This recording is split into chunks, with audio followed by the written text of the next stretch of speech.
امروز میخوام در رابطه با مشکلی صحبت کنم که گریبان بهترین ها رو، مشکلی که از نقطه قوت شما شروع میشه، از موفقیت.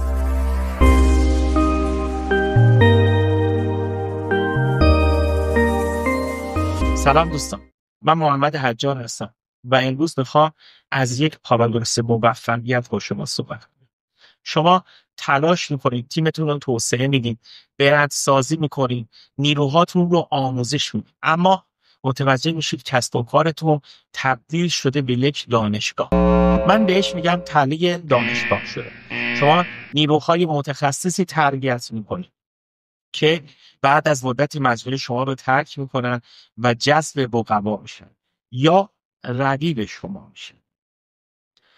چند سناریوی واقعی رو میخوام خدمتتون عرض کنم. من کلینیک پزشکی میشناسم که در اون مجموعه پزشکان متخصصی هستند و البته دستیاران پزشکان، دستیاران معمولی وارد این مجموعه میشن. بعد از چند ماه که آموزش های لازم رو دیدن، از اون مجموعه خارج میشن و با یک رزومه قوی جذب مجموعه های دیگه و بهتره بگم رقبا میشن. من یک کارخانه تولیدی میشناسم که در سالهای گذشته مدیران متعددی رو از دست داده. نیروهای متخصصی اومدن، در واقع معمولی بودن، چندان متخصص نبودن، متخصص شدن، جذب کارخانه‌های دیگه شدن، یا اینکه خودشون کسب و کاری رو راه اندازی کردن.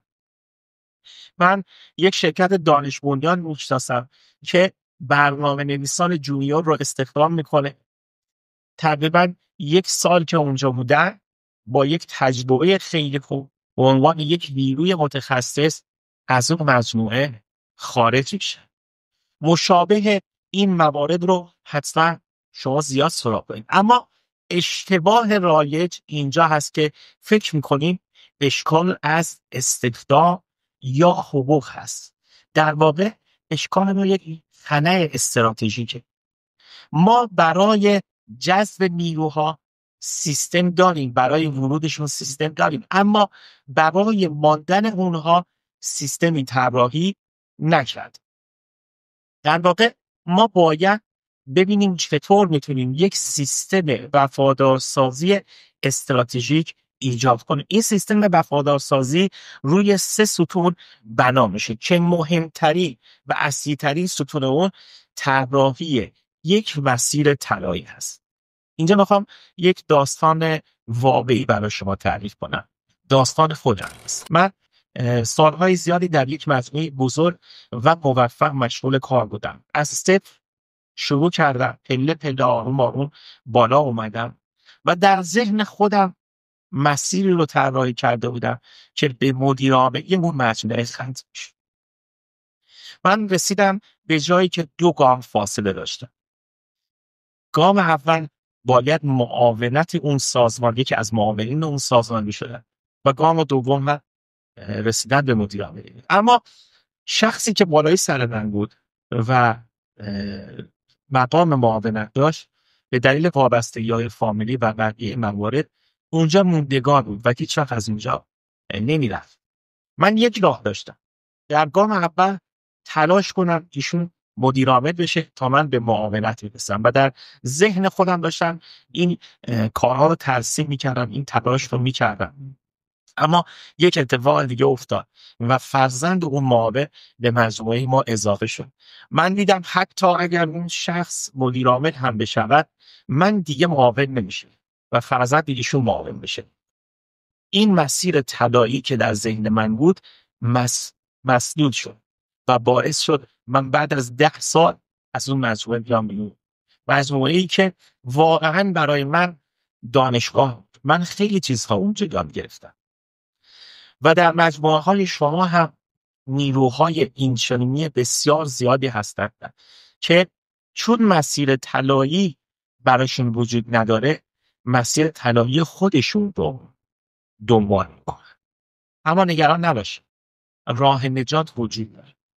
من به عنوان یک بیزینس کوچ به شما توصیه میکنم زاویه دیدتون رو تغییر. به جای اینکه تلاش کنید جلوگیری کنید از رفتن، بیایید دلایلی برای ماندن خلق کنید.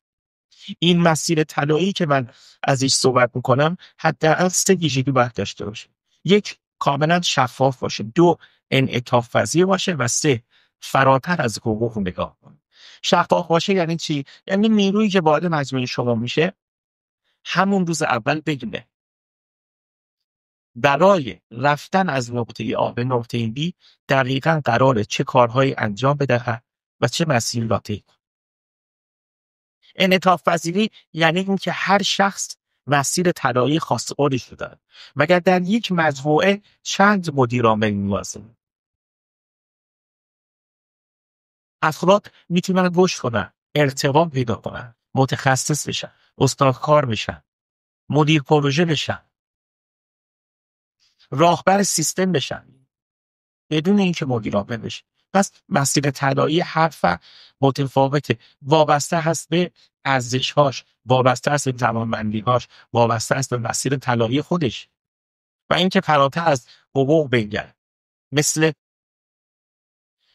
مشارکت در سهام، حتی مالکیت، آموزش‌های اختصاصی و موارد ریچمینی که به تدریج من با جزئیات بیشتر خدمتتون عرض کنم. من در این ویدیو تلاش کردم که تله دانشگاه شدن رو به شما معرفی کنم و کامل به شما بشناسونم و راهکار اون هم که ایجاد یک سیستم وفادارسازی است به شما معرفی کنم که 3 ستون برنامه کنیم. ستون اول خلق مسیر طلایی، ستون دوم فرهنگ مغناطیسی و ستون سوم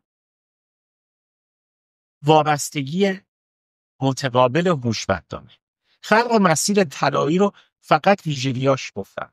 در ویدئوی بعدی جزئیات بیشتری از ایجاد این مسیر طلایی رو با هم بررسی میکنیم و تشریح میکنیم و تا حدودی ایجاد فرهنگ مغناطیسی رو هم خدمت شما توضیح میدم. اما برای اینکه در این جلسه هم یک قدم عملی و اجرایی برداشته باشیم، من یک چک لیستی آماده کردم، در واقع چک لیست ارزیابی مسیر شغلی هست. اون رو توی سایت خودمون قرار دادیم به آدرس tijaratmigu.ir.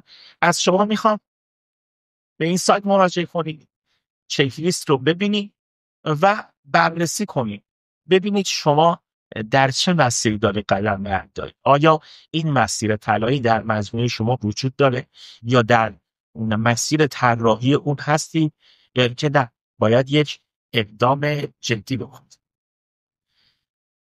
انشاءالله در ویدئوی من که 3 ستون رو با هم بررسی میکنیم منتظرتون هستم و آرزو میکنم مجموعه شما به جای برسه که نیروهای متخصص تلاش کنن برای موندن در اون مجموعه. برای همتون آرزو موفقیت.